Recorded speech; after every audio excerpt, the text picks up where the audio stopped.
If you are hearing that song, that means it is time for some Braves talk. Welcome to Braves Talk, the first one of the 2025-2026 season. As always, to remind everybody, I am the Iceman, Matt Freites, and of course, we have the coach, Brad Powell, and the biggest meta stan in the entire Bradley-verse, the OG Rick Powell. And we will get to that fourth guy in a minute. But Brad, Rick, what's going on, fellas? Iceman, excited for some Bradley hoops, excited to kick off Braves talk for this season. A lot of new faces, not just on the roster, but on the coaching staff. Tons of excitement, a rivalry that's going to be competing for a Valley championship this year that's going to add a ton of excitement to it. And now I know that, my dad has been drooling over Bradley exhibitions and scrimmages, and now we're on the verge of a real game here soon. And so, Dad, tell us how you're feeling about the upcoming season and the Braves in general. Well, I think we're going to be pretty exciting. A lot of fun to watch. A lot of new faces. Definitely some old ones. Not old ones. They're still young. Just but you. Yeah. So, I can't wait for the season to get started. And reminder, I forgot to bring our hourglass, 3-minute hourglass for every time you start to talk. Oh, good luck with that. Anyway. Good luck with that. So, Yeah. Rick, I'm very excited. I know that you've been waiting for this for a while, and that if we could somehow get a pirate radio show where you could actually talk Bradley on end all day, 24 hours, we could have made that happen. It is something that we can look into in the future. But there is a fourth guy here. Now, if everybody remembers, let's go all the way back to March, which was the last time we did a show. We did the March Madness Challenge in the Disenthusiast chat, and who ended up winning happens to be the biggest rabble-rouser in said chat, and that is good old Kev, who has been on the show before. It's been a minute, but Kev, this is your prize, and I say that in quotes, where you were able to come on a show, and at your choosing, it just so happens to be the season opener. So welcome, my man. Yeah, thanks for having me, guys. Obviously, you just want to, give a good shout out to the Florida Gators for affording me this opportunity and actually following through on winning. I Totally just forgot want that. to, yeah, I honestly, from a Bradley standpoint, I would be, remiss if I didn't mention how I'm still at this point not over, having a 38-22 lead on our home floor with 2 minutes left in the first half against the team that eventually ended up winning the NIT. And then the other thing I want to make sure I mention before we get into Braves talk is giving a good shout out to Caillou and Jackson Seastrunk for taking great care of my daughter during the Brian Wardle summer camp. All Is right, this that the sounds first like a nice year? little shout out. Is this the first year that she's done it? This was her first year. She absolutely loved it. Was able to stick around after the camp and everybody signed autographs. And then because Duke Dean was there, he had a line outside the gym that wrapped around back into the gym to take pictures and sign things for the kids. Did you ever participate in this camp as a kid? Or obviously at the Brian Wardle camp, but I did not. Back, let me think about that. That would have been Jim Molinari back then. But no, Yeah. I did not back then. Nice. I remember seeing, we'd always talk about it, but I was never a basketball player by skill or interest, honestly. But I remember every year, we kind of kick the tires on thinking about it from time to time. I did get to go participate in a Dewey Calmer Bradley baseball camp at one point in time. Nice. So Fun here's fact. what I want to know. When are we starting the OG Rick Powell camp? That's what I think we really need to know. I did attend camp when I was a young kid. You I'm did? talking about now, Yeah. Rick. I'm talking about now. Not But like Boy Scout go into the camp, like story. Bradley. No, not even Boy Scout. Bradley camp? What camp is that for? Yelling at No, Is referees? this Joe Stoll? Perfect. Hey, Is this Joe Stoll camp? lived out a little bit in the country, out by the airport, and neighborhood kids, if you want to call it neighborhood, 9, 10 years old. We were free to go out and camp in the woods on weekends during the summer by ourselves. We didn't have adult supervision. Jesus. So not the Bradley. Lord, I was like, wow, I've never known this ever. This man's a Yeah, gem. I'm telling you. Hey, we will learn Rick, something new Rick, about him every day, every week. Hey, I lived the best life back then, man. You're still living it right now, Rick. Don't kid yourself one iota. You are I living know your it. best life right now, I sitting up know it. here, Hey, every right day, here. every day. Hey, I wouldn't go that far. His ears are probably still bleeding from me yelling into him during the St. Louis exhibition. season Actually, that hasn't even wasn't that He was bad. started. the only one I could talk to. Yeah. Oh, he might have been the only one listening, but I'm certain you were talking to hundreds of people within 100 feet of you. But That does yeah. not surprise me at all because I feel like, Rick, you're the kind of guy who's going to talk to anybody and everybody who happens to give Oh you yeah. one iota of positivity about Bradley. But Yep. that's what we're here for, right, fellas? We're here to Yep. talk about this season. We are on the verge of the season, and it's amazing that that has happened because I feel like we did our last show. It feels like yesterday, it feels like the other day. And I just am amazed that we have made it to November, almost at least. And we have a lot to talk about. So, Brad, I want you to walk us through kind of what's happened right now. We have a couple of exhibitions that we've gotten through. We have a win, we have a loss, and we have our first game coming up on the 3rd, I believe, against the old Bonnie. So, why don't you kind of run through what the season, off season has looked like, and then we'll get into it from there. Yeah, I mean, obviously, I'm gonna need some help from the OG and Kevin here because these guys are like way more immersed in like the finer details of Bradley basketball than I am. But like you mentioned, 1-1, won a game up at Green Bay in an exhibition, and then dropped the one at home to St. Louis, which high quality opponent. I thought we were done with Robbie Avila, but apparently not. He was probably like, man, I thought I was done coming to Peoria, but here he was. So I think that I did get a chance to watch the replay on ESPN Plus of the Green Bay game. I did like most of the things that I saw. I think in the second half, obviously, like he you know emptied the bench and played everybody. And I like the fact that, he left some of the young guys in there when it came down to like those tough minutes at the end of the game when the game was close, just to kind of see what they were made of. And I wasn't at the St. Louis game. It wasn't broadcasted anywhere. So I got, accounts from these guys and then obviously in the chat. So, I'll kind of turn it over to Dad here, and then I'm sure that Kevin will chime in to kind of give the finer details of what they saw in those two games. Yep. Well, they started out really well against St. Louis, and then the starting, the 4 returners that got a lot of the time, which is Birch, Bully, Meta, and Thomas. Thomas didn't start, but they did not come out looking very good at all. But they did get, with the exception of Meta, did get up into double digits. At least Birch and Bully did.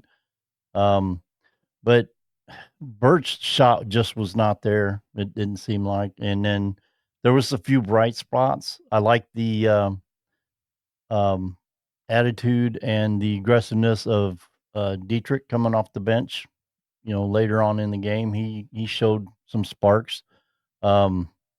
Montana, I think he's going to be very, very good here as long as we can keep him around.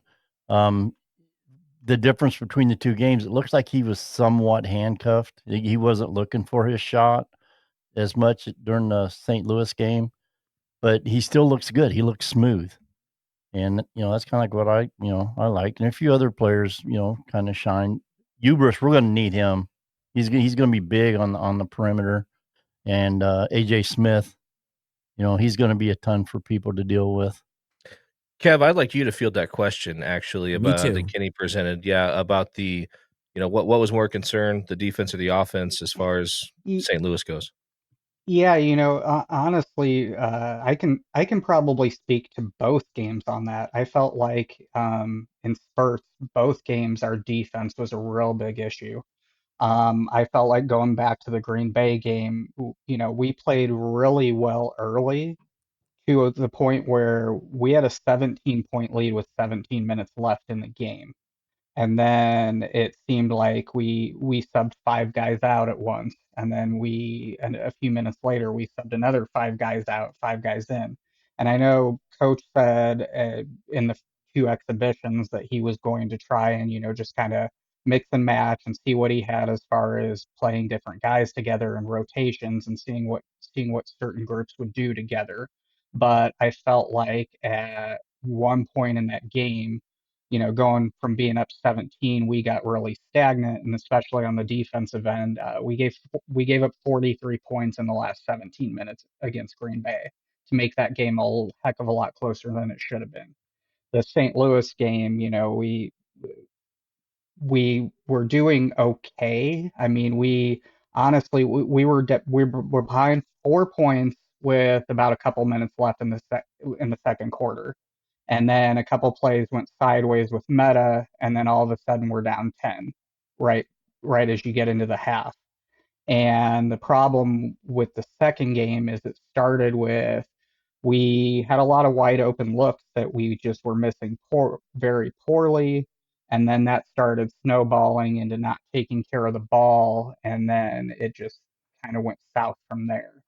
And then, we were running 8 deep until that point that Meta made a couple bad plays in a row at the end of the second quarter. And then he pulled him for Kai, and then we didn't go to 10 and 11 until the game was basically well in hand, and then we threw Dietrich and Matthew out there. And Yeah, I think we were down 15 points, I think, when they finally got into play. But I mean, the assist to turnover was 10 assists, 10 up, 15 down. You're not going to win a lot of games with that, let alone win a lot of games against competition like St. Louis.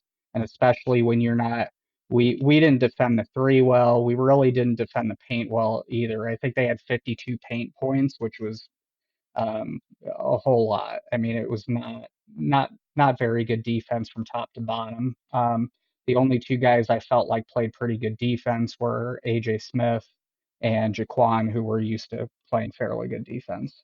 Okay, no, with the comeback at the Green Bay game, you know, Green Bay started attacking the paint, and that's when they Yeah, started their comeback.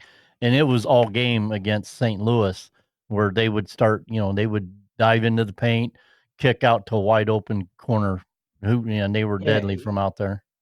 yeah, and it makes me nervous because I'm really not sure what our answer is there. Because, and I don't, we talked about this during the game. Meta seemed a bit slow to me, and there was a conversation that happened yesterday that Coach Wardle said part of the reason Toussaint was brought in is because we had injuries over the summer to all of our bigs, and something I didn't even know about. So that's Yeah, something that could be possible there, that he might be a little bit behind. But the yeah, way I look at it is, I'm like, I don't know what our answer is there. yep, yeah. I don't outside of the techniques, being in the right spot, not moving from it, doing what you're coached. Yeah, one thing I find interesting is I love the fact that we're able to play these exhibitions against D1 competition, because what you're able to do is put these young guys in tough situations, especially late in the half and late in the game, because I mean you cannot recreate those scenarios in practice. You know what I mean? As much as you want to be okay, like hey, 15 seconds left, no timeouts, down by two, go. It's different when there's referees and there's a crowd and it's a good opponent, and so I like the fact that we're getting the opportunity to see how these guys perform in those moments, like just kind of mentally what they're made of some. Because you can see their skills in the gym all day long, but until you kind of put them in these high pressure situations, um, you're not really sure what you have there in terms, of a guy that's going to keep his composure and make the right decision. And obviously, they improve on that over time. And a guy that seems like, I know he struggled against St. Louis a little bit. And I know you guys have some opinions on why maybe, but a guy that seems like he is not afraid of the spotlight at all is Montana Wheeler. Yeah. Yep. Like I said, I mean, he was still quick, and his movements were very smooth. But it's like he was not looking for that shot like he did when he first came into the Green Bay game, and he was nailing them. I mean, he did take what couple shots, but I mean, it was well into his playing time, into that game. But you know, Yeah, and speaking to a couple things you mentioned, Brad, it's always, and you're well aware of this because you played football and everything, and it's after at a certain point you keep practicing against the same people, everybody knows everybody's tendencies. And so at some point, it's going to be a lot more beneficial to start getting exhibitions and getting games in against other competition, especially to see where you're at.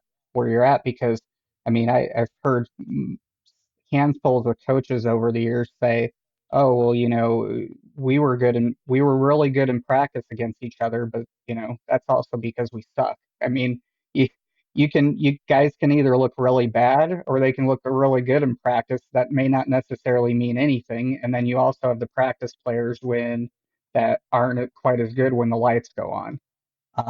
Speaking on Montana Wheeler, I thought he looked outstanding in the Green Bay exhibition.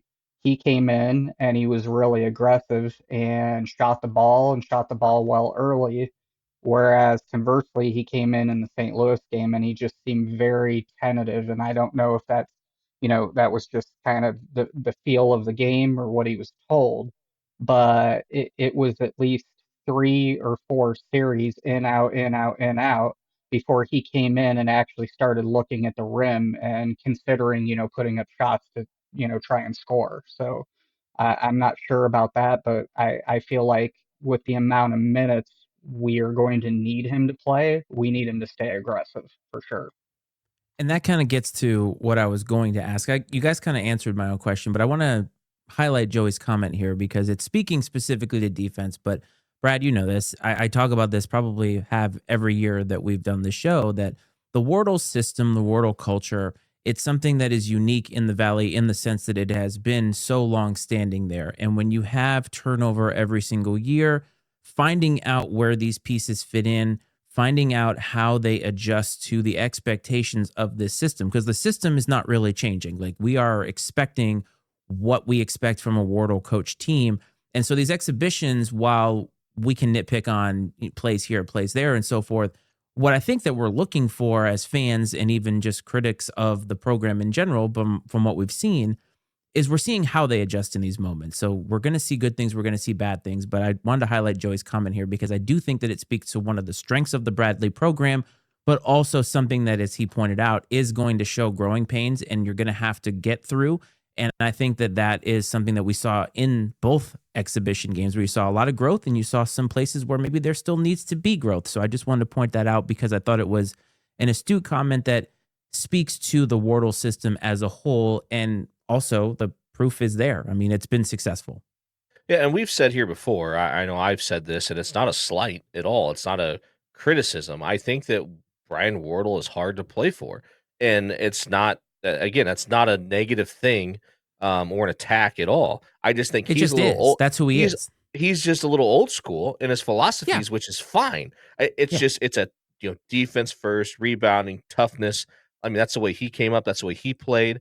And you know what though? When you're, I mean, let's just face it. When you're at the mid-major level, like I call it with as respectfully as possible, like it's kind of the island of misfit toys. Like every player you have is going to have a deficiency.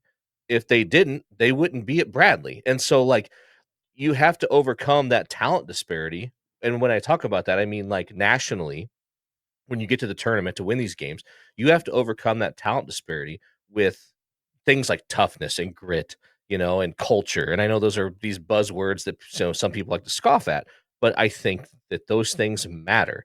And if you're able to establish that culture consistently, like you're able to turn over a roster the way it happens these days and maintain, like, the floor is much higher. I think if you're able to at least sustain the culture regardless of the talent level that you get on the roster, like the floor is higher because the culture that's been established in the program and the toughness that comes along with it. And so I respect it. I love it. Like, I've always kind of like favored that mentality as a coach. Um, and I think that, if it's one of those things that if you can embrace it and buy into it, I think that you can really excel in it. And I think, we've seen talented guys come in and leave because it's just they can't get on board with, they don't like someone leaning on them the way that Brian Wardle leans on you. And that's more a testament to them than, a testament. That's more of an indictment on them than it is on Brian Wardle, in my opinion. Yeah, but it's an extension too into the fan base. And Kev, I think you can probably speak to this because I would say you're probably one of the more critical people of the basketball team as a whole, not because you hate on them, but just that's how you watch the game. That's the kind of fan you are. But the expectations that Brian Wardle has set over the years is not just for the team, but now the fans and the fan base has come to expect those things too. So when you all watch games and you're looking at what's happening on the court, you're looking at it through the prism of the expectations that Brian Wardle is asking. And so I think that is a great thing to know, because Brad, I think you and I talked about this last night on our football show, where it's like there's so much turnover in all of college sports. So to have this kind of consistency here, to me, I think speaks to, and not just consistency, but the success behind it speaks to what Wardle has done. And I think those expectations, while they may be old school, they may be seen by some as tough, they work, and they work for this program. And the kids who come in and buy into it and excel in it are bought into the system. And that's exactly what you want.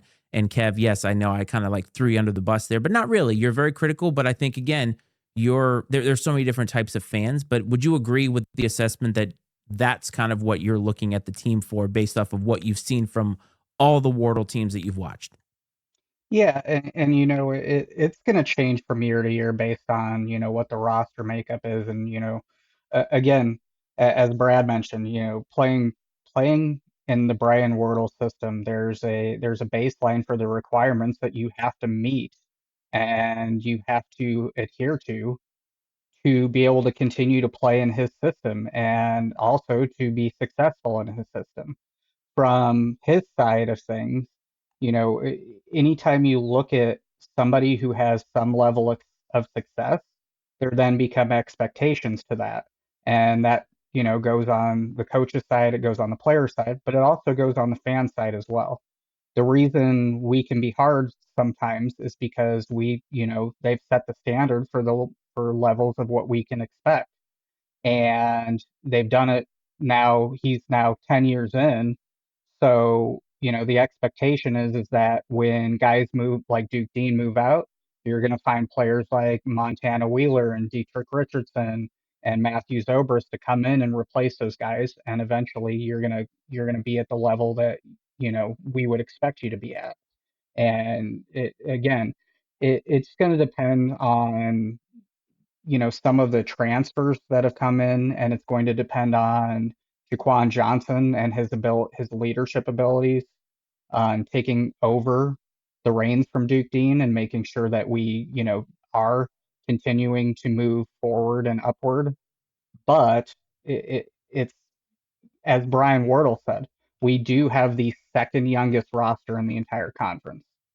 So there will be some growing pains, but there is a good mix of players that should get us to where we feel like we need to be.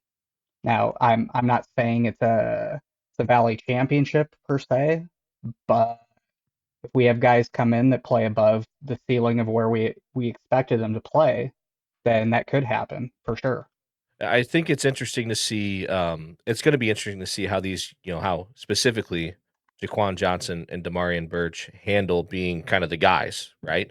Because they've kind of been able to sit behind Duke, and we had Connor Hickman, and learn and grow, which is a good thing. You see that about like quarterbacks, right? It's great when a quarterback can sit behind a veteran and learn, and not be thrust into it. But when it's your turn, it's your turn, and so I'm very curious to see how those guys evolve into larger roles.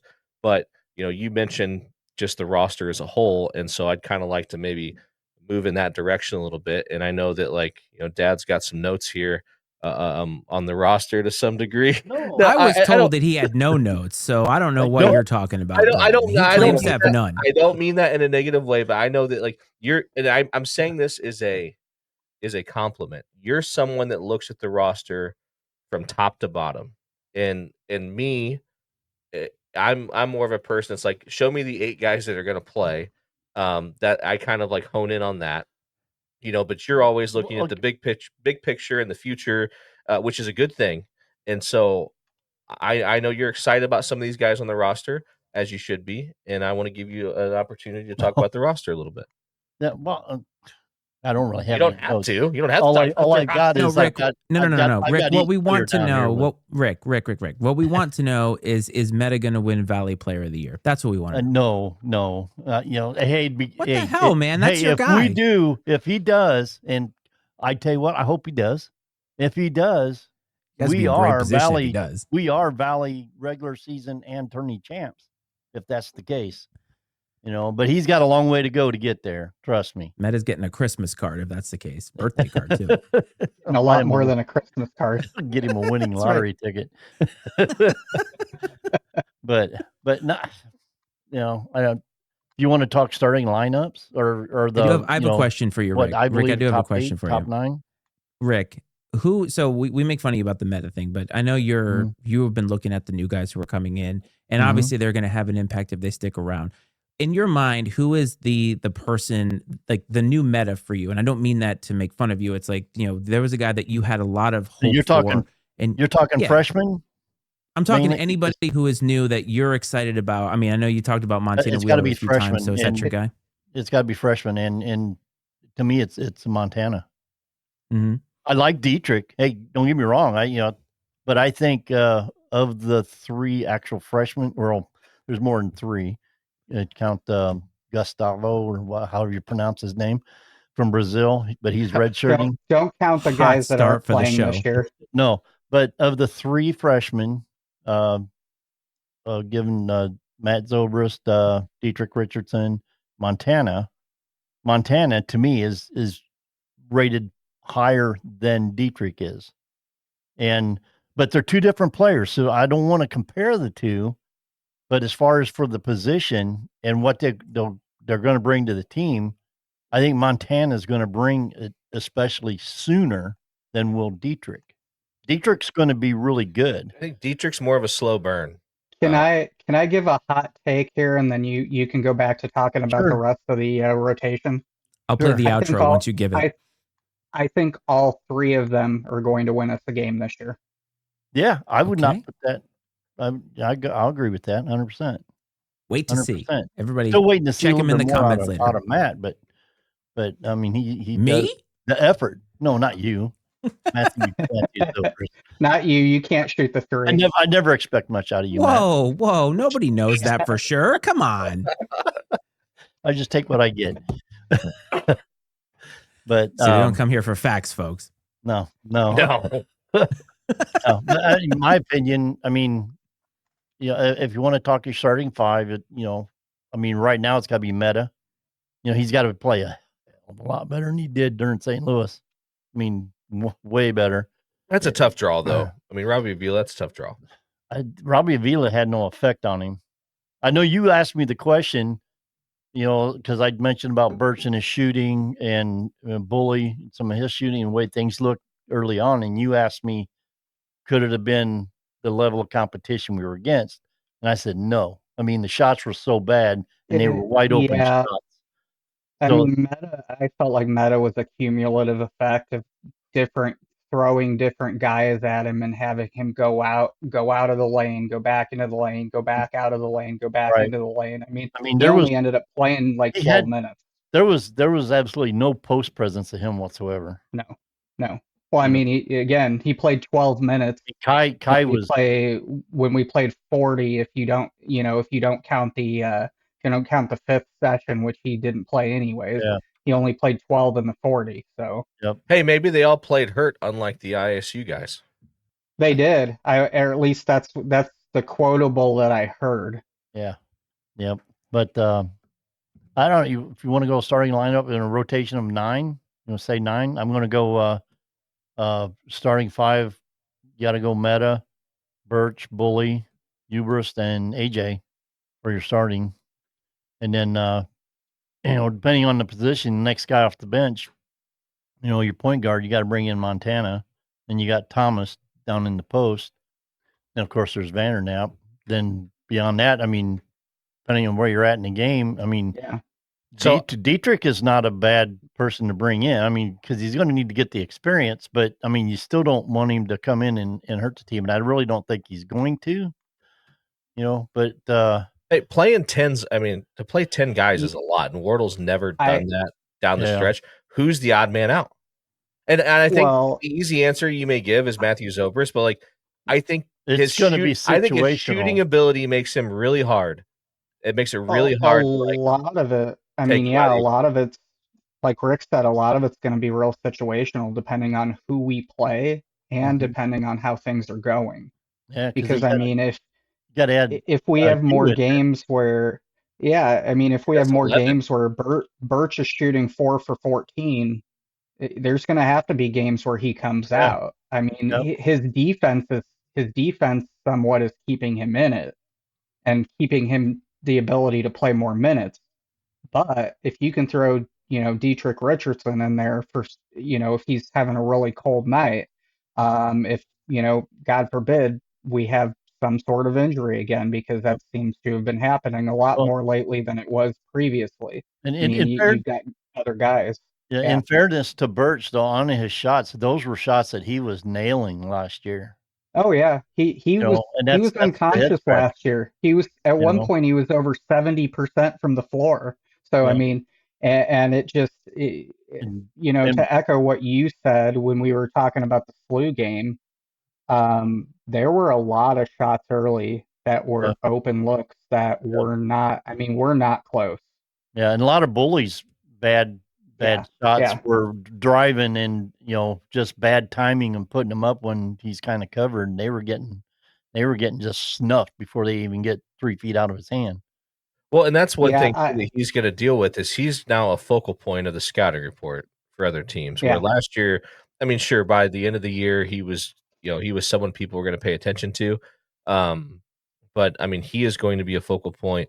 And also one thing that's slightly concerning, not to, like, keep going back to the SLU game, but, like, Wardle, I think, mentioned that, like, they were gonna game plan a little bit for SLU, right? And so it's like, man, like, you game planned, and it's like, I get you gotta shoot, right? You gotta shoot the ball, and you gotta make decisions.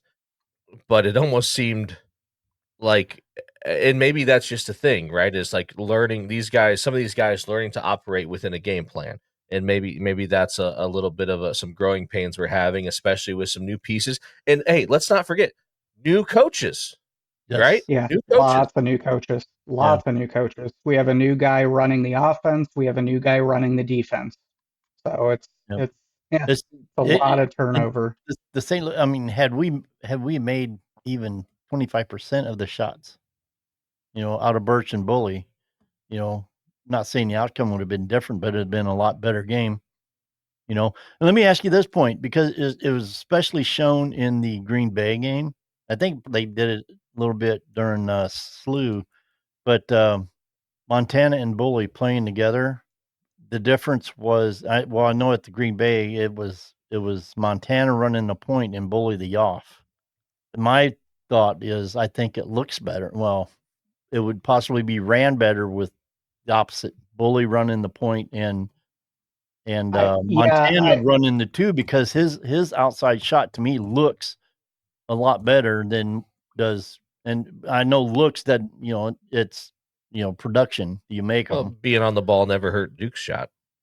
yeah. I mean, I would tend to agree. The problem we ran into in the SLU game is I mean, they have bigger, better athletes. Well, we're And gonna have to learn to deal with that, though. yeah, I get well, that. Those I are the teams mean, you got to compete against. I get that. If you want to yeah, be who we all want Bradley to be, sure. that's a good point. Yep.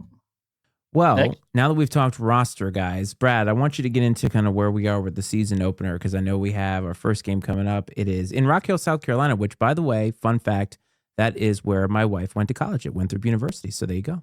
There you go. That's exciting. And they're also, you mentioned they're playing a team who you work with many alums from I St. do. Bonaventure. Ironically, there is a guy who I know, who I work with. He lives not far from here. His license plate is Bonnie's. So he is full blown Bonaventure all the way. They're all from like Rochester, Buffalo area. So it makes sense that they would all go there. But it's amazing that I know so many people who went to St. Bonaventure, but also so many people who went to school like at these basketball schools like Dayton, St. Bonaventure, things like that. So when I met you, Brad, and you mentioned Bradley, I already knew who they were. Yeah, and so I mean, we got to get you a flag or something to start flying. Actually, there in what I Northern- want, Joey, is we need to make a coffee cup for your coffee pot thing, because you would put on a pot of coffee, I feel like, every single show, and you have for like the last year. So I feel like we need to make that a thing. I will do that. That's Absolutely, his gimmick. that's awesome. I love it, man. I'm here for it all day long. So yeah, the Field of 68 showcase, Monday, November 2nd or 3rd, 3rd, yeah, 3rd, whatever. Yes, third. Correct. Or And 85 anyway, hours away. And the Braves are going to be, I think, what amounts to the second game of the season. There's a game that tips off at like 8 a.m. Central Time. Like that's, oh my goodness. So I think this is at 10 a.m. Central Time. That's some Big Ten Bradley and football right there. Bradley and St. Bonaventure. And you know what? Like what a great mid-major matchup, right? Bradley and St. Bonaventure. And this is the type of game that Bradley fans have been wanting Bradley to play for a long time. And so it's great to get a game like this. Yeah, it's great to get a game like this, and the fact that it's going to be part of this event. Looking forward to that. And I think that we all agreed when we planned to do this that we weren't going to do a deep dive on St. Bonaventure because, like, what do we know about St. Bonaventure? That they lost a lot of guys, they only retained a couple, they spent a ton of money on NIL, and they're a perennial mid-major. I don't want to say powerhouse, but like upper echelon mid-major program, right?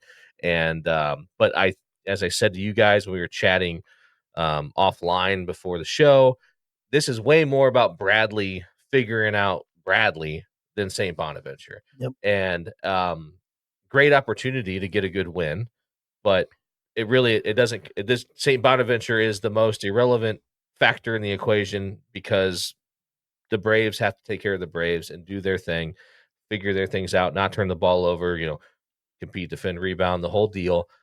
I think that if they do those things at the level that we all hope and expect, the result will take care of itself, right?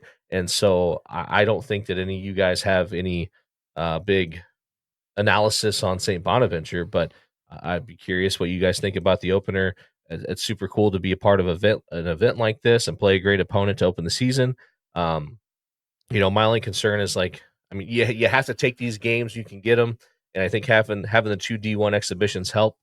But like Wardle, traditionally, historically, is one of those guys that like the more games they play, the better they get. And so it's like, man, it's like that's what was so great about when they used to have like the bracket buster, right? It's like once you were really in like true form, you got to play an equivalent opponent to kind of like establish where you were in that like mid-major, you know. That's the Anyway. OG's take on Bonaventure, St. Bonaventure, is they're very Here we similar to go. Bradley right now. They are. I mean, if you look at the players coming back, the incoming players, be a transfer or freshman, size, I think we're a little bigger height wise. Maybe our length is a little bit bigger. Their biggest guy, they got like 6'10", then it goes 9 to 6'8". Don't they have a guy that's a little wider? 6'8" guy that's like 270. It's going up against Mhm. Walker from ISU. Yeah, that's coming from a wide guy. And Meta took care of Walker last year. Both games, actually. I went back and looked at stats. And yeah, he pretty much handled Walker. He'll do it again. Walker Player of the Year. Give me a break. Anyways, Kevin, what do you have to say about the Bonnies?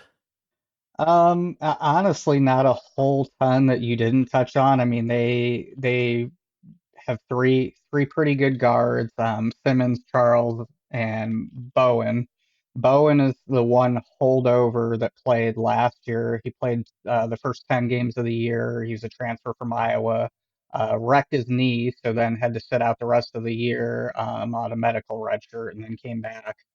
But again, yeah, mostly transfer laden squad, pretty big and physical up front. You mentioned the guy that's 270.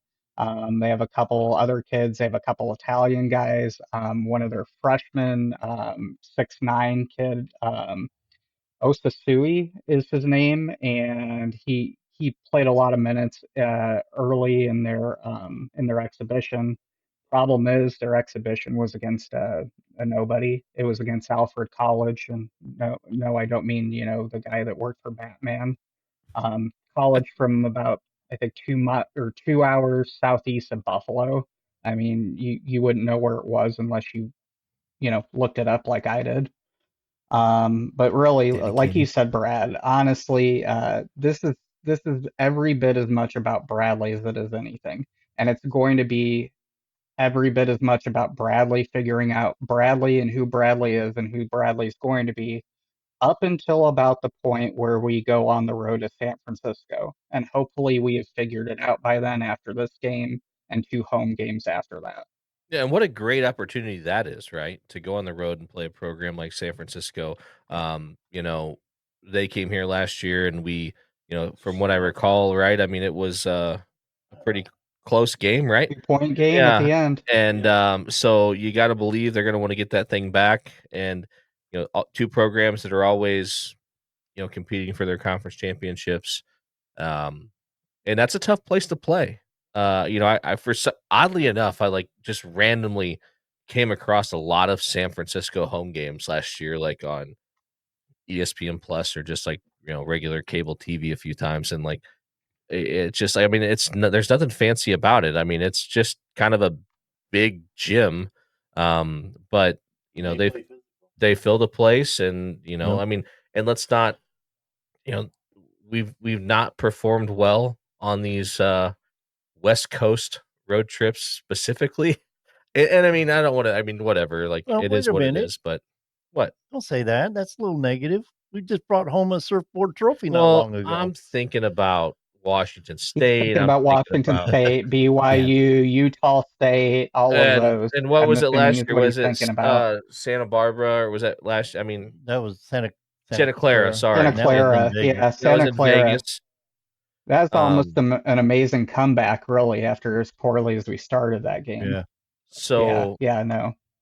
it's got to be. I think it is. I mean, the Santa Clara thing was sort of a weird, like, neutral site deal, but we'll see what happens. I'm not trying to make excuses by any means. Like, if you're a good team, you got to go play well on the road. But looking forward to some of the opportunities that the non-con presents between, obviously St. Bonaventure going to San Francisco, hosting Washington State. Great opportunities to like get off to a good start. And that's really kind of where we've tripped up in prior years, is dropping a few of these. And it's like, even when we take care of business in the Valley, it's like you look back, like last year, even it's like, man, if we could have figured it out and like beat Santa Clara, like this is maybe a different conversation we're having on Selection Sunday, right? I mean, and but that's why you play those games, is to put yourself in that position. Throw Kenny I Gold's do. question up. Yeah, I do like that they're starting their season off against a super quality opponent, because it does get you right into the fire right away. But you're right, Rick. Kenny has had this question on the board for a while. So, Kevin, I want to go to you for a leading score. And there's only one man on this broadcast who's going to talk about metastats, and that is the OG. So, Kev, take it away. Wow. Leading scorer for the opener. A lot of pressure here. Tell you what, I'll go a little bit out there. I'll say Alex Hubert. Yep. That's what I'm going to go with. Yeah, same. It was the first thought It was that going to be popped in my between head. him and AJ. I was going to say Alex for sure. All right. And what about you, Rick? This is a big one. We did this all through last the year, meta? but now the stakes are a lot higher because Meta Yeah. 8.77 boards, Blocks. Kev, what do you think? blocks. Oh yeah, 8 blocks, point- of course. 8.7 boards should get us a win. Yeah. Okay. How many What blocks? about blocks, Rick? Blocks. Like 12? I think we get more out of you than we will meta. Yeah, You what? gets More up there, block? man. You can jump. Zero Yeah. blocks. Yeah. That dude, honestly, Caillou's so athletic. It's Think- crazy. Like how athletic that dude is. It's impressive. I think he's still trying to find his balance and his mobility a little bit, but yeah, Right. He's Well, he's there was very he will athletic for help a us before the end 7-footer. of the year. Yeah, I mean, for a Yeah. 7-footer, There the was- guy moves really well. There like, was a incredibly well. replay at the Green Bay game where he went to block a shot down low, and the guy had to shoot the ball way high over Yeah. the reach, and they showed the replay just because they wanted to make sure you didn't touch it.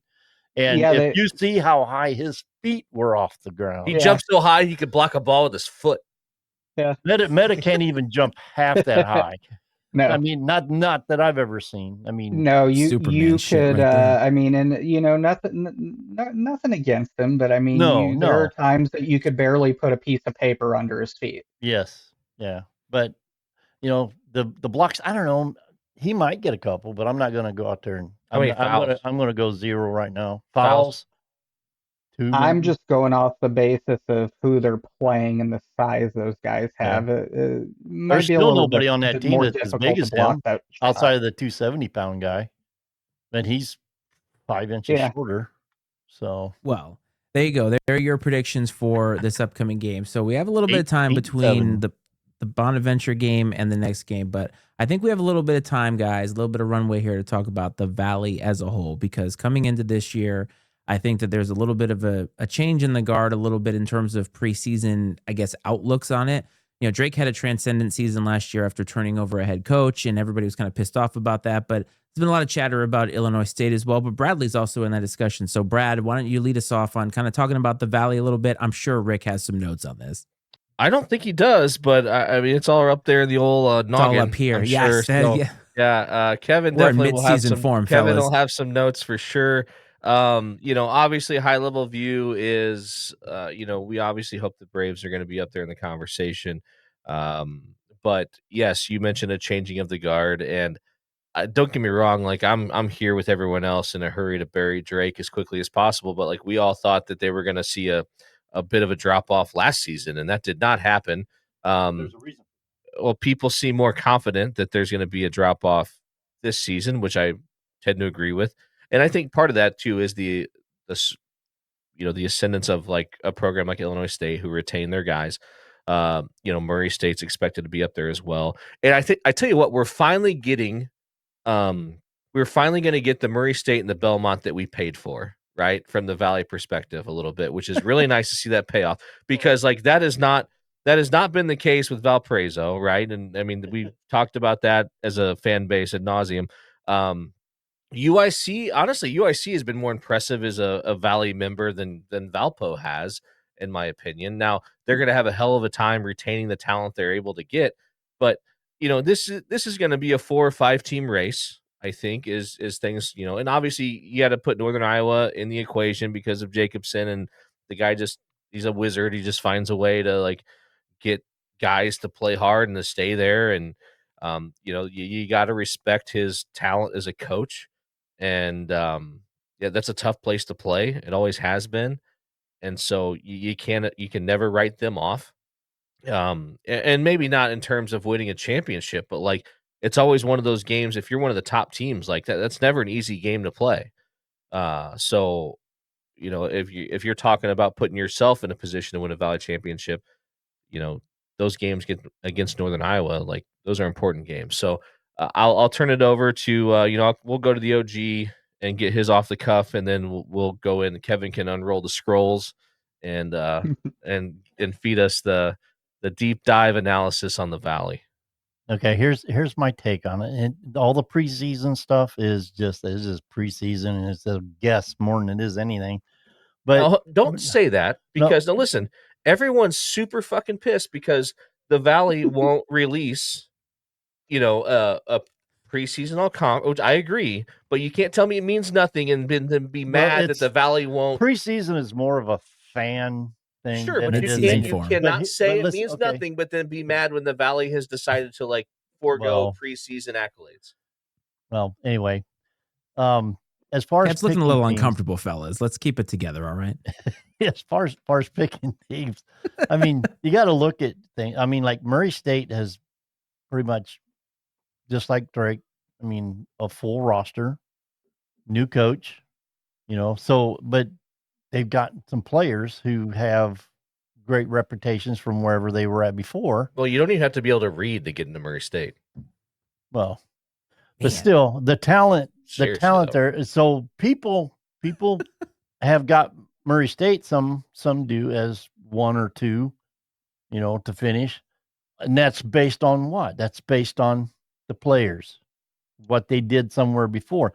But here's the unknown, and we saw it at against the St. Louis game. How well do the new guys play together with the old guys? And in Murray State, they don't have old guys. Everybody is new. The entire staff, the players. Now, Illinois State, I mean, it's based on a team that finished 5th last year, brought virtually all their guys back and got a couple new ones. But based on that, that's just like where we were ranked last year, preseason to come out first.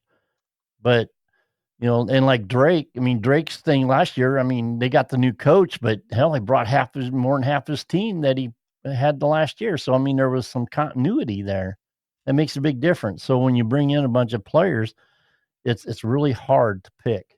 But I like generally what most people have picked, the top 5 or 6 out of the Valley, but there's still an unknown with the rest Do you of them. think that's why like the Valley shied away from this thing is because the rosters turn over so Probably. much that it makes it Who really knows? hard I to mean, like it's possibility. actually have like meaningful predictions or analysis It's a on this. I mean, possibility. and I'm not, don't get me wrong, I am not trying to let the Valley off the hook by any means, but like that's a reasonable belief, right? Is that Yeah. like, hey, these rosters turn over so much now. How do you know? Like Yeah. you're just guessing. But then, I mean, Well, then then you what do look you at have experts for? That's stupid. That's a stupid Yeah. rationale for, well, Well, we don't define know. Well, expert. fuck you then. If you don't know, then what are you doing? Yeah. Define expert. That's dumb. Well, heck, everybody that puts your out job. everybody puts out a preseason, Kate all Belichick. I Valley mean, team. You're gonna tell me a beat writer at Valparaiso, Indiana knows, and I have no idea. I'm not sorry. That's probably a bad Actually, example because I know they have Carl's a great probably beat one of the writer. more Yes, knowledgeable yes, people. he is. You're right. That's a really terrible example. But like, whatever. Pick Hey, use random Valley Missouri City. State. They're not in the Valley anymore. Well, that's not even fair either because Use and Wyatt. he let Wyatt left and went Yeah, to throw Wyatt under the yeah. bus. I mean, I got to throw him under the bus because he got a big boy job. So, Yeah. but no, I think that to call these guys experts is not, it's not fair to them. Yes, they report on everything else. Yes, sorry, Joey. I that was a bad example. Like that was purely based off of like just the Valparaiso vibe in general. Which I know you live up there and your wife works there, so all due We are respect. in mid-season form, fellas. Like we are But off to a hot start. all due respect to the Beacons, but no, it's just to call them experts, I think is, like I said, it's not fair to them because they do their best, and that's what every league does is the beat writers, and so. But I mean, they have nothing to go off of now. Like I said, we're talking about turning these rosters over at 70 or 80% half the time, and you're just guessing. So again, not letting the Valley off the hook, but like I get it to some degree. Go ahead, Kev. Yeah, so my one issue I take with that is it's not like these guys were playing in Zimbabwe and you can't find tape on them. Do your jobs. I mean, that's what these guys get paid the big bucks for is The big to bucks. Where's Aaron? yeah, well, Aaron, Aaron would be in here losing his mind. some of the Where's guys Aaron? do, but part of the job and part of the job as it's been forever is to do that before the season. I mean, and that's where I immediately first I'll hit on Joey's statement. Joey, that's you mentioned ISU, not Murray. Well, that's why ISU is a teaching college. It's so they can teach their players how to read. Just where I'm starting off is I'm not going to discuss the ludicrous watch list that the conference put out. It's ridiculous. Jeff Jackson, anyone else involved with that should be ashamed of themselves. I'm just looking directly into the camera here.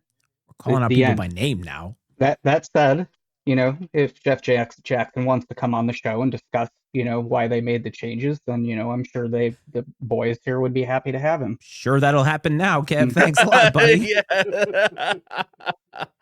Instead, I'm not sure if I'm breaking news here, but this is a tip of the cap to Valparaiso and the Victory Bell.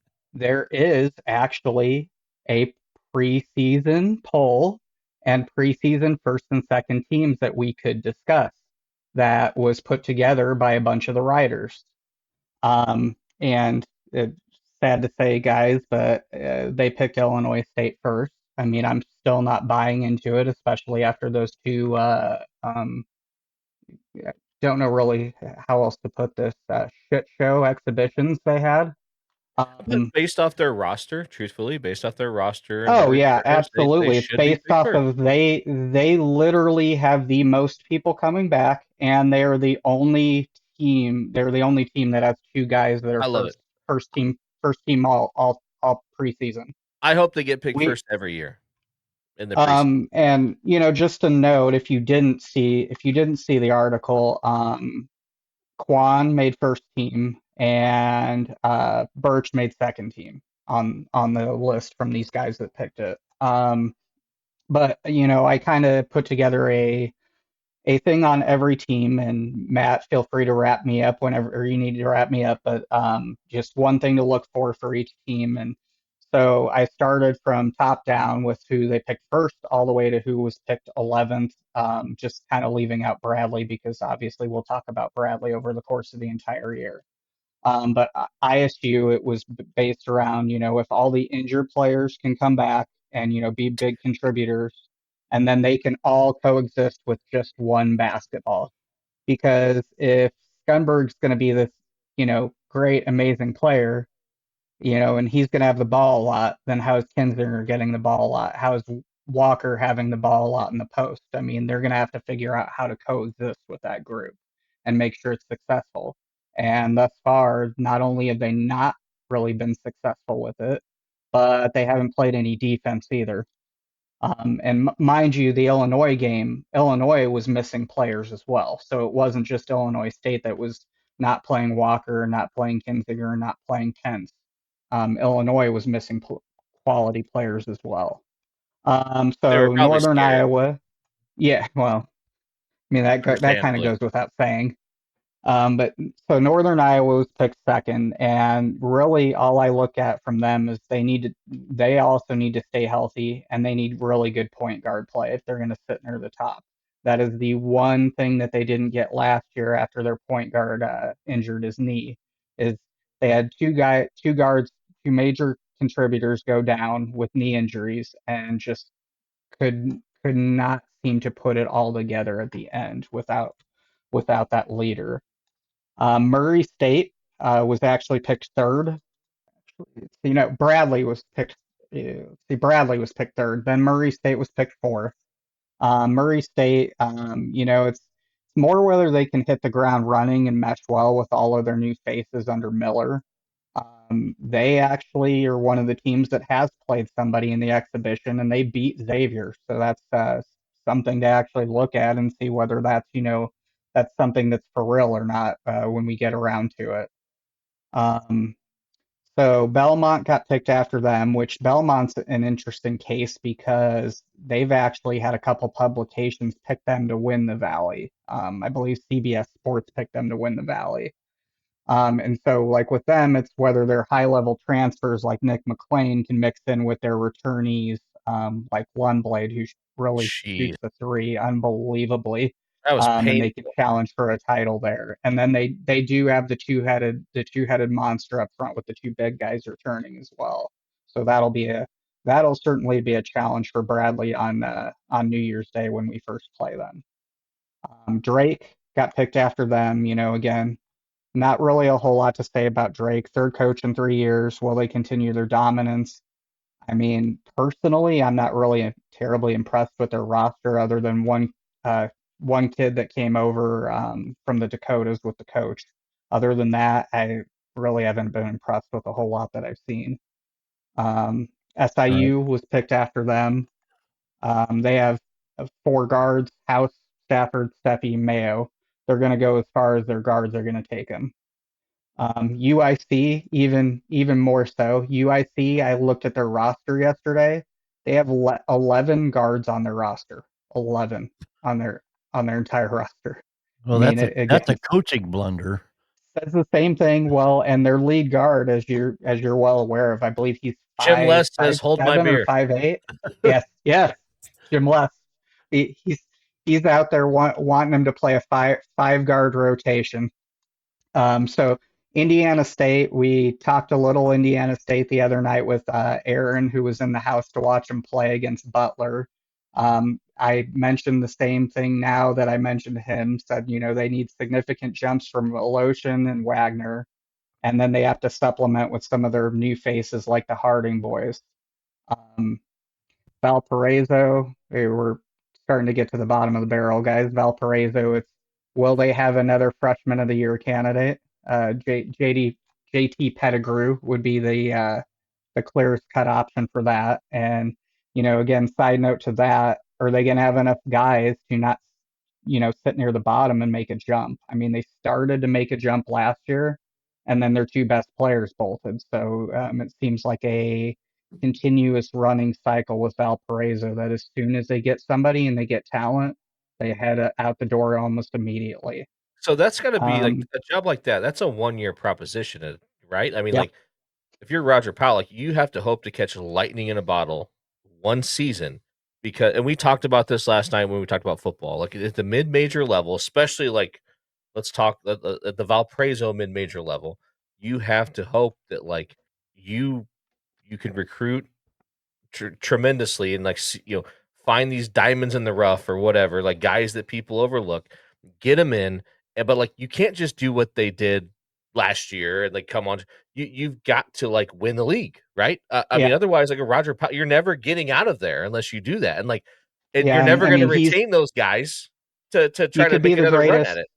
Yeah, and I mean, you could be the greatest salesman in the world, but for whatever reason, they can't keep guys after they've been there for a year or two. I mean, even I go back as far as when they started to come on at the end of the year during the year but prior to COVID, and they ended up making it all the way to the championship and playing Bradley, and we're looking at that team that Bradley's playing against, and we're like, man, well, we're losing a bunch of our guys because they're all seniors and they've got all these guys there. They've got Clay and they've got Freeman and they've got all this talent, and then they're all gone. So I mean, it just keeps happening at Valparaiso. Yep. It's got to be so frustrating if you're on the sideline and you're thinking, I've got this kid. He's so good. Damn it, he's leaving. Yeah. I mean, Can't Oh, even I imagine how frustrating it imagine is. it's incredibly frustrating for the 76 Valparaiso fans too. man. By the way, Kev, you mentioned Drake, three coaches in 3 years, and I was like, what is he talking about? I completely forgot. And this is Forgot an about indictment on DeBreeze, Drake didn't for you? sure. No. I forgot that McCollum turned last year into another head Yeah, coaching job. Like yeah. that, I One was like, year. wait, what? And I just completely forgot about it, which goes back, Rick. Do you remember last year we had a phrase, a 2-word phrase that kind of became a catchphrase for this show? Do you remember what it was? Fuck them all. I don't think Yeah, that's not what No, it was. it No, That's wasn't. that's Yeah, not not. what it so was at it's all. getting that's old. the Get only him one out That of I was here. remember. fuck He's Drake. done. It Oh yeah, was. yeah, Thank you. yeah. And Well, Might have to that's make a fuck, replacement this year with the fuck phrase. everybody but Drake. Fuck we might state. have to, but it was just funny because Kev, it reminded me of that when you said 3 coaches in 3 years, and I was like, that I probably shouldn't admit this on air that I completely forgot about it, but also fuck Drake because I completely Yep. forgot about it. It And not wasn't that even I was something that not that I was the creme de la creme, but the guy was coaching D2 basketball like 2 years ago, and Yeah. now he's I the head coach of know Iowa. that. I mean, good I for mean, like, him. I mean, Yeah, he's but making a. I don't. mean, Hey guys, don't sleep on high-level D2 basketball. I no, mean, yeah, it's that's fair. I wouldn't yeah, know that's otherwise, but like, I mean, obviously he showed he had the chops last year.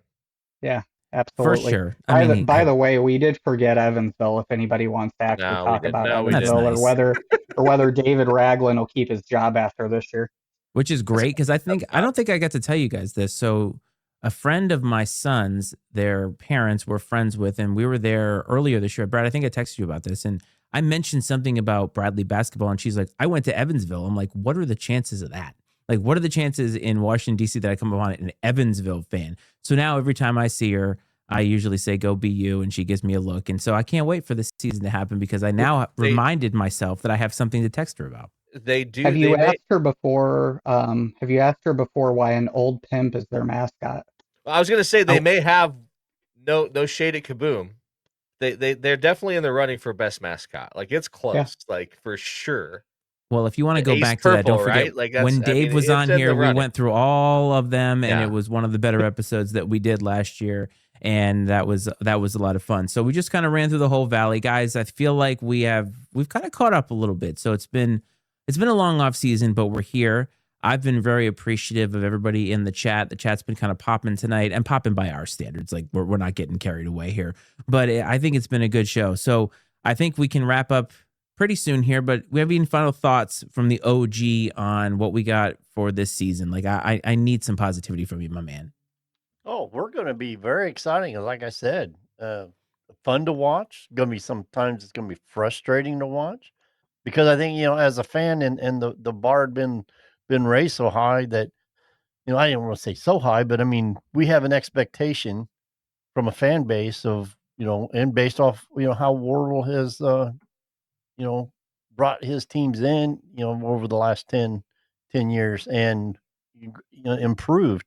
So effort is one of the big key things I think we need to see. We've seen it in spurts, but we need to see it for 40 minutes. Just all out effort from this group, and do that. We're going to be hard to beat. I really see that, but it's I going to take like effort. it. I Going to take like the effort. confidence. Brad, what about you? What are closing thoughts from you? I mean, honestly, to piggyback on what my dad said, like, I think back to, I mean, guys, I started going to Bradley games in like Jim Molinari's first year, like just like 91 or something, right? Um, right on the heels of the Hersey Hawkins era.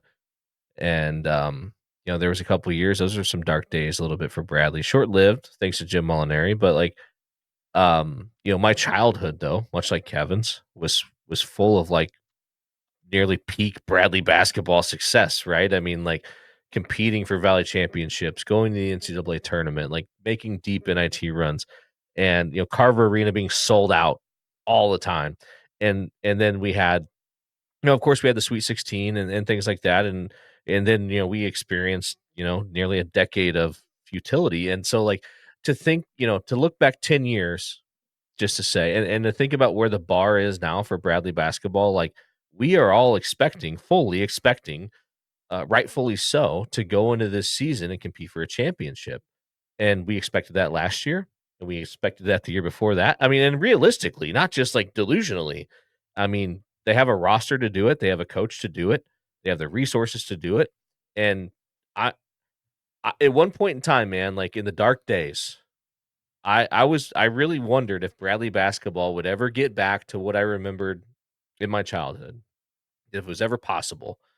And just because the way the landscape evolves, if you kind of fall out of grace as a mid major, I think it's hard to bounce back and regain that foothold and sustain it.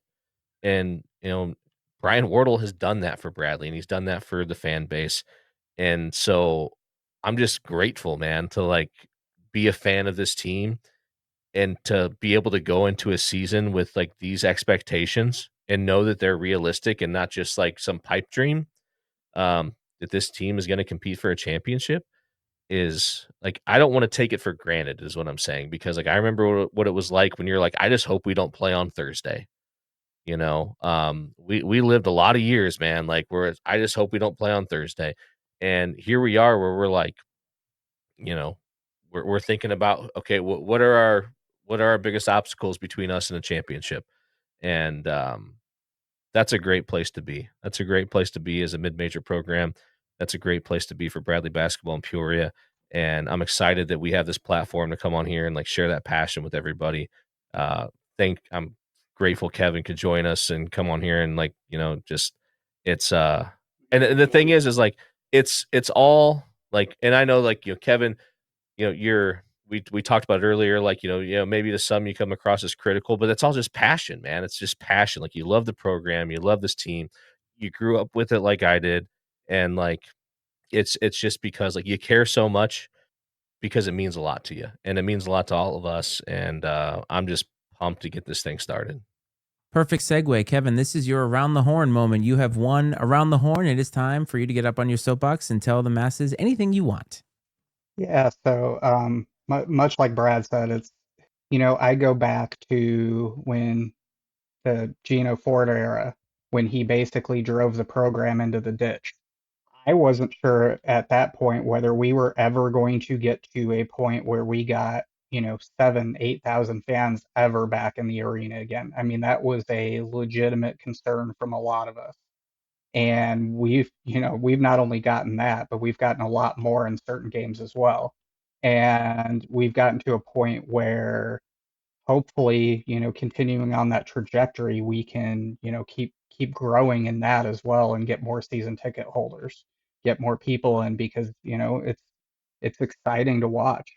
The one thing I will say for this year is myself, especially trying to figure out how to exhibit a little patience because we have only five guys, and honestly, I'm not even sure I should count five because Timo barely played last year. So we basically have four guys that played together last year out of this entire roster. So there are going to be some growing pains. There are going to be some struggles. but we have the right people in place. And I mean, I met a couple of the assistant coaches over the summer as well, and we we're in really good shape based on who has come in. And this is the best freshman class Wardle has ever brought in. So I mean, we're in really good shape there. I feel like, at this point the sky is the limit, and we're going to go as far as all of the talent's going to take us. I mean, everybody needs to get out on the floor and buy into their role and execute, and that's about it. Well And said, then Kev. Well said. my last thing, side note, completely off topic. Go Blue Jays. Please save baseball for 2027. I mean, Canada. Who needs Canada, right? Anyway, so Kev, that was very well said. All of you well said. I do want to say as well, I want to shout out the spaces from the other night. I think it was Tony and Josh who put that on, and we're kind of It's great. piggybacking off of that. And the thing is, I heading into this season, we are part of what I consider a menu of what I feel like is becoming a very rich fan experience in the content area for Bradley basketball. And quite frankly, whether it's this show, whether it's a spaces, whether it's a forum somewhere, I don't really care what it is. I consider all of it part of this organism that is the Bradley fan base coming together to talk about this team that we all love and we love to talk about. And so I know for me and everybody else, we really appreciate anybody who has stuck with us, anybody who watches, listens, whatever it is.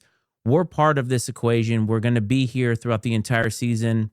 And quite frankly, I'm very happy and very humbled that we get to have this spot. And so I will say this, I hope this finds everybody well and safe, as I always do. Big games coming up. Bradley, Braves Talk. We are all here, from me, from the OG, from Brad, and from Kev. This is Braves Talk.